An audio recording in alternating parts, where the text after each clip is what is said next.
Review.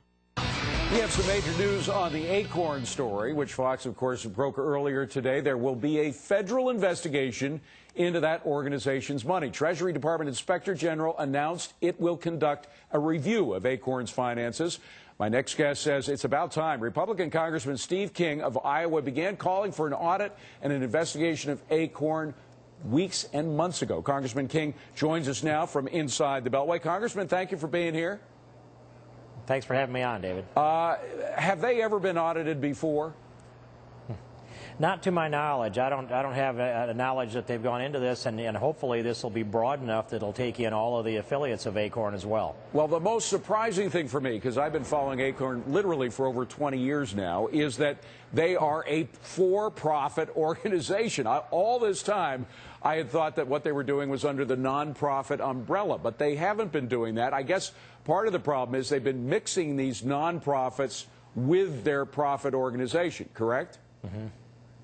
Well, they have been. There's a significant amount of evidence that they've commingled funds that may have come into as many as 361 different affiliates, and not all of them, but a large percentage of them commingled in the same account, run through the same affiliate, and then money distributed back out. So once you put one rotten apple of money in the barrel, then all apples in the barrel are rotten. Or in other words, you can't simply commingle funds without having the proper firewalls and say that some affiliates are nonprofit and others are for-profit. I can't imagine how ACORN can have accounting this way and be able to get past an IRS audit, U.S. Treasury Department review. Well, indeed, they were working with the IRS very closely in programs and trying to help poor people figure out their taxes. But let me ask a very simple, naive question, if you will, which is, what's the problem with that? Why is there a problem with commingling funds of nonprofit and profit organizations?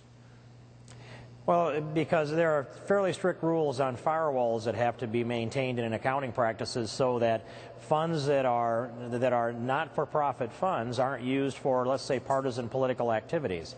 And ACORN is clearly a partisan operation that's a get-out-the-vote operation for Democrats. And if there are not-for-profit funds that are commingled into that, then they've got the ability to go out and raise money that is not-for-profit and often tax-free for the donors that would be used in partisan activities, or the commingling of federal funds, U.S. taxpayer dollars or state dollars, other government entity dollars that are used for partisan purposes. That's clearly illegal, and I think we're going to find that there's all kinds of marks along the way if we can get a complete audit, a forensic audit of all of their affiliates. By the way, we were just looking at pictures of their headquarters down in Louisiana, in which there are 250 organizations in one simple building, which clearly is not so. So there is some kind of commingling of funds. Well, there's a group called Citizens Services, Inc. This is a firm that was paid more than $800,000 by the Obama campaign for a get-out-the-vote program last year. Are you specifically going to look into that organization? Yeah, if I get to make the call, I want to look into every organization, but that's certainly one to take a look at, and primarily because of the information that they were involved in the get-out-the-vote effort. If I remember right, it was $832,000, and the Obama administration, the Obama campaign, having hired them to get out the vote. And there's also evidence out there that indicates that the Obama administration may have taken the donors list that had maxed out to the Obama campaign and handed it over to ACORN for fundraising purposes, which would be another violation of campaign finance law. Not good. Well, Steve King, please keep us abreast of what's going on there. We are very interested in this story for obvious reasons. Appreciate you coming in. Well, thanks for the chance to say a few words, David. If I could ask you, was the Obama campaign poster still in the window at the headquarters down at New Orleans? It was when I took a picture there the first part of July. It's a good question. I don't know. That might have been file footage that we were running there. It wasn't live footage, so it may well be from back in July. But let's both look into that one. Steve King, thank you very much.